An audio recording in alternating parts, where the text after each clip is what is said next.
बात दूसरी है। और ये घटना हुए 7-8 साल हो गए हैं, तो अब इस तरह से बचकानी हरकत करना मुझे लगता है कि अशोभा नहीं देता है। आपको विचारों की लड़ाई लड़नी है तो विचारों की लड़ाई लड़िए। इस तरह की पर्सनल बातें, जो कि इंसान जब ज़िंदगी जी ही नहीं रहा है, जब कुछ है ही नहीं है, तो उसके बारे में बात करने का मतलब कि जब आज आप दबी हुई चीज़ को कर रहे हो, जब हम जो चल रही है उसको हम बताएंगे तो आप क्या कहेंगे? जिनसे अपना जीवन पलना ही नहीं है, जिनसे अपना जीवन चलना ही नहीं है, फिर उनका आप नाम कैसे ले लोगे? तो जब आदमी, और सबसे बड़ी बात है, मुझे उन मूर्खों पे हंसी आती है, जो भी इस साजिश करता में थे, मुझे उनके ऊपर हंसी आती है कि ये लोग भूल गए हैं कि जो लड़की अपने मरे हुए पति के लिए लड़ सकती है ना, तो जो व्यक्ति खुद जिंदा है वो अपने लिए नहीं लड़ सकता।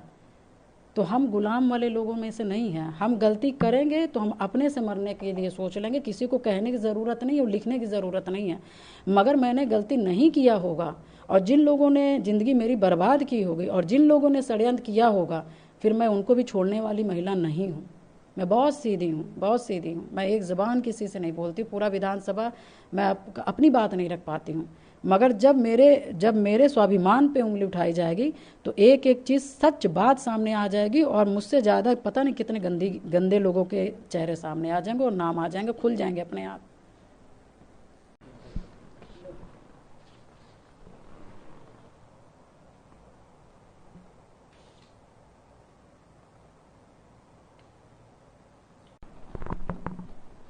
पत्रकार को तो धन्यवाद देना चाहिए कि जो चीज़ हम लोग बोल नहीं पाते हैं, बता नहीं पाते हैं, वो चीज़ आप लोग के द्वारा में आदमी कह तो लेता है। कल मुख्यमंत्री जी से आपने मुलाकात की, क्या वजह थी, क्या बातचीत हुई? नहीं, देखिए, माननीय मुख्यमंत्री जी से मेरी मुलाकात सिर्फ नॉर्मली ऐसे ही थी, जैसे एज एमएलए करते हैं।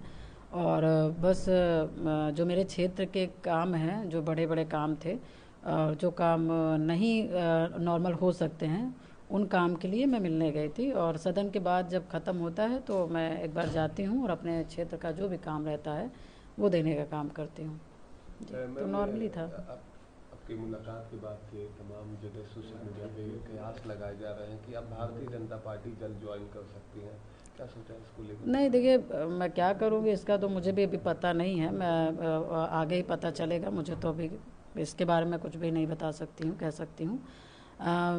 बस मैं ये कह सकती हूँ कि समाज मेरे साथ है, पूरा उत्तर प्रदेश का समाज मेरे साथ खड़ा है। और आज ही नहीं, बल्कि 2005 से जब मेरे पति की हत्या हुई थी, तब से मेरे दुख और परेशानियों में खड़ा रहा है।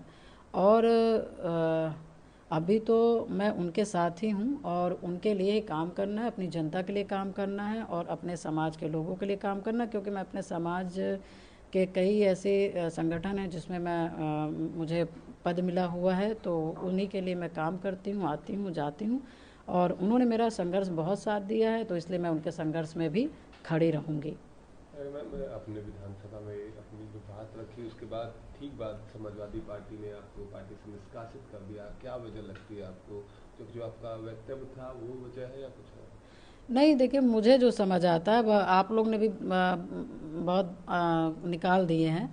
मगर मुझे जो अपना विवेक कहता है वो ये है कि माननीय मुख्यमंत्री जी का तो मैंने कई बार धन्यवाद किया। जब से राज्यसभा का चुनाव, मतलब जब से वो अ, एक हत्या हुई थी, और उसके बाद जो उनका एक्शन था मुख्यमंत्री जी का, तो कहीं ना कहीं जो एक शासन प्रशासन को जो चलाने की क्षमता और जो एक होना चाहिए वो मुख्यमंत्री जी के अंदर दिखा। तो तब से मैंने थैंक्स बोला, धन्यवाद बोला। मगर सदन में तो जो मैंने ये बोला कि माफिया अतीक अहमद को मिट्टी में मिला दिया ना, उसकी सज़ा मुझे मिली, और उसके वजह से मुझे पार्टी से निकाला गया। मैं अतीक का नाम ना लेती तो शायद मुझे ना निकाला जाता।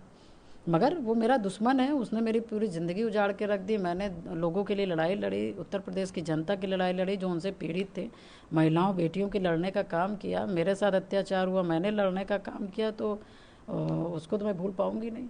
तो जब मेरे संघर्षों का जिक्र होगा, तो फिर अतीक अहमद कैसे उसमें से विलुप्त हो जाएंगे? अतीक अहमद तो विलुप्त नहीं हो जाएंगे ना, वो तो जब मैं विलुप्त होंगी तब वो फिर विलुप्त होंगे। मगर मैं जब तक जिंदा हूँ, मेरे संघर्ष में जिसने मेरे जीवन को बर्बाद किया है उसका नाम आएगा ही आएगा। मैम, पहले और आज की सरकार में क्या आप बदलाव देखती हैं, क्योंकि अब 20 साल से राजनीति में है, अपनी जो आपका मामला था उसको लेकर लगातार संघर्ष की, अब आप कहती हैं आपको इंसाफ मिला? देखिए, बिल्कुल आपने सही प्रश्न किया।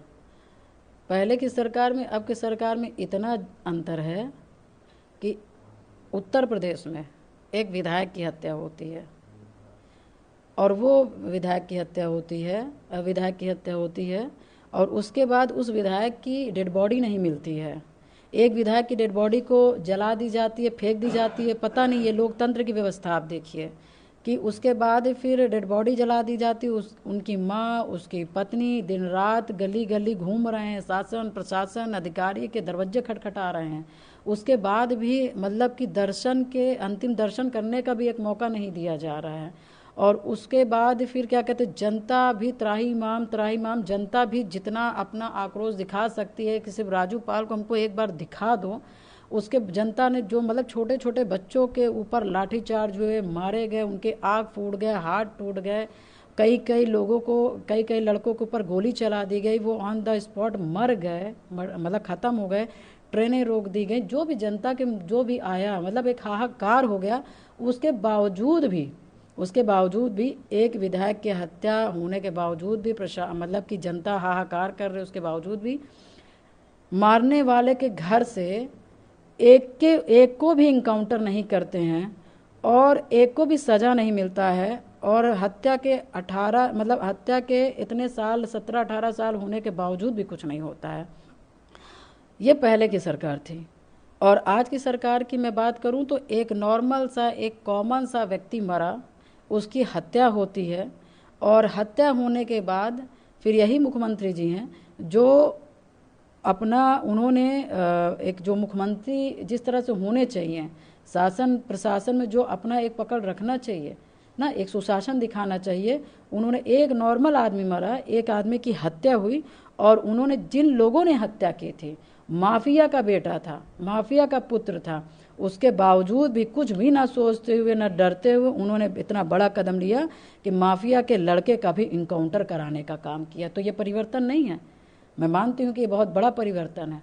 पहले की सरकारों में विधायक हत्या हो जाती थी तब एक्शन नहीं लिया जा सकता था। आज के डेट में एक नॉर्मल व्यक्ति की भी हत्या हो जाती है तो इनकाउंटर होता है, नहीं हो पाता है, नहीं पकड़ पाते तो हाफ इनकाउंटर होता है कि नहीं। और क्योंकि आप जिसने हत्या की, जिसने गोलियां चलाई, जिन्होंने मर्डर किया, उनको आप सजा नहीं दे पाएंगे तो कहीं ना कहीं उनका जब बल है, उनका जो मनोबल है वो बढ़ता है। वो एक कांड करने के बाद दूसरा कांड करने के बाद तीसरा कांड, क्योंकि उस कांड में वो सफल होते जाते हैं। और जैसे अपने अपने लोग अपने बिजनेस में सफल हो जाते हैं तो आदमी रुकता नहीं। इसी तरह से जो माफिया होते हैं, मर्डर करने के बाद इनको सजा नहीं मिलती है तो ये भी बढ़ते जाते हैं, ये भी अपने दुकान लगाते जाते हैं। तो मेरा अपना मानना है कि पहले की सरकार में आपकी सरकार में अंतर है अपराध को लेकर के। पहले की सरकारें थी, आप भी लगातार विधायक रही हैं, तो उनसे आपने अपनी पीड़ा नहीं बताई? क्या आपने कोई कार्रवाई की बात नहीं की क्योंकि आप विधायक थे? देखिए, सारी चीज़ें चलती रहीं। ऐसा नहीं कि सरकार को नहीं पता था या मुख्यमंत्री लोग को नहीं पता था या अधिकारी को नहीं पता था, या मैं कचहरी में मुकदमा लड़ी, मैं हाई कोर्ट में लड़ी, मैं सुप्रीम कोर्ट में लड़ी, मैं तीनों कोर्ट में मुकदमा लड़ी। और ये मान के आप चलिए कि कितना संघर्ष रहा होगा कि सुप्रीम कोर्ट तक का जाना। तो ऐसा नहीं, जानकारी सबको सब थी। मुझे आपको लगता है कि मैं किसी से मिली ना होंगी, मैं रोई ना होंगी, मैं कहीं ना होंगी, मैंने प्रार्थना ना किया होगा। मगर सबसे बड़ी बात है कि मुख्यमंत्री के पद में किस तरह के लोग बैठे हैं, किस तरह के लोग बैठे हैं। अपराध को कम करने वाले में बैठे हैं कि अपराध को बढ़ाने वाले बैठे हैं, कि यार रहने दो, बच्चे हैं, बच्चों से गलतियां हो जाती हैं, ऐसे लोग बैठे हैं। तो मैं बस यही कहना चाहूँगी कि ये अपने अपने विवेक के ऊपर होता है कि अपने उत्तर प्रदेश को चलाना कैसे है। एक स्वच्छ शासन देना है, स्वच्छ प्रशासन देना है कि आपको बस राजनीति करनी है। एक आखिरी सवाल मैम, इन दिनों सोशल मीडिया पर तमाम जगह पोस्ट देखने को मिल रहे हैं जिसमें आपकी शादी पे सवाल खड़ा किया कहा जा रहा है कि पूजा पाल जी की शादी वर्मा समाज में हुई है, उन्हें वर्मा समाज का माना जाए। नहीं, कैसे आप मान लेंगे? आपने देखा होगा कि मैं राजनीति अकेले कर रही हूँ और देखिए सबसे बड़ी बात है कि वर्मा, मान लिया जाए वर्मा जी के आदमी जिंदगी चलाए भी तो आगे, क्या एक घटना होने से क्या आदमी रुक जाएगा? या किसी के षड्यंत्र का आदमी शिकार हो जाए तो क्या आदमी हम जैसे वो जिलाना चाह रहे हैं हम जी लेंगे? ऐसा तो नहीं होता है। फिलहाल देखिए ये जो शादी की बात हो रही, मैंने जिन लोग शादी की बात कर रहे, क्योंकि विपक्ष के पास अब कोई मौका नहीं है, कोई मतलब कि क्या कहेंगे कि जैसे एक राजनीतिक करने की वार नहीं है, तो उनको बस ये लग रहा है कि एक महिला को डाउन करना है तो आप बस उनके चरित्र पे बात कर लो। हम इनके चरित्र पे बात करने लगेंगे तो पता नहीं कितने लोगों के क्या खुल जाएंगे, पता ही नहीं चलेगा। मगर कोई शादी है, कोई अपराध नहीं है। मगर मैं इसलिए कहना चाहूँगी कि मैं पूजा पाल थी, हूँ और मरते दम तक रहूँगी, क्योंकि ये शादी एक ट्रैप था। और ट्रैप शादी ऐसी थी कि सांसद अतीक अहमद मेरी हत्या करवाना चाहते थे, मेरे पास प्रूफ है। मगर जब हत्या नहीं करवा पाए तो उनको लगा उसी में, क्योंकि मेरे परिवार के कुछ लोग हैं जो अतीक की चाटुकारिता शुरू से करते थे, और वो जब मैंने राजू पाल जी की, जब मैंने सीबीआई जांच करवाई और जब आर्डर हुआ तो उनको लगा कि अब मैं इनके साथ जुड़ करके मैं भी हाईलाइट हो जाऊं और मैं भी राजनीति में आ सकता हूं। तो उन्होंने समाज को घेर करके वो हमसे मुलाकात किए और हमसे मिले भी। और जब मुलाकात हुई, जब मिले, तो उसके बाद फिर अतीक और इनके प्लानिंग थी कि पूजा पाल को, क्योंकि राजू पाल जी की हत्या करके पूरे पाल में हाहाकार हो गया, अतीक अहमद की कुर्सी गई, फिर आई नहीं, तो उसकी पत्नी की हत्या करना भी छोटी बात नहीं होगी। तो हत्या का प्लानिंग हटा करके मुझे राजनीतिक मेरी हत्या करना चाहे।